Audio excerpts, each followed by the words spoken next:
après la date du 2 octobre qui coïncidait avec l'ouverture des classes pour les personnels enseignants et administratifs, aujourd'hui, nous allons nous acheminer vers l'ouverture des classes pour les potaches qui vont venir donc demain, le jeudi 5 octobre. Il faut dire que ce contexte est un contexte particulier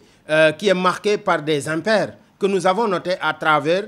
plusieurs domaines. Déjà, en ce qui concerne déjà le domaine de l'environnement scolaire, il nous a été donné de constater que dans beaucoup d'établissements, il y a des difficultés liées à l'accès même à ces établissements, mais des difficultés aussi liées au fait que les opérations de désherbage, de désinfection et de nettoiement de ces écoles-là n'ont pas été effectuées. Et vous savez, à ce niveau-là, le gouvernement a pris une mesure, mais je pense qu'ils auraient dû la prendre, cette mesure, beaucoup plus tôt et impliquer tous les services et surtout rappeler à ces collectivités locales qu'il est de leur ressort donc d'assumer certaines tâches telles que ces tâches que je viens de citer en ce qui concerne les écoles. Malheureusement, avec cette impréparation que nous avons notée par rapport à cette ouverture des classes, il est aujourd'hui dommage de noter que sur le plan environnement scolaire, il y a beaucoup de difficultés qui ne militent guère en faveur de la mise en place de ce concept Ubitey Jangitey. Et par rapport à la perspective de l'année électorale qui s'annonce,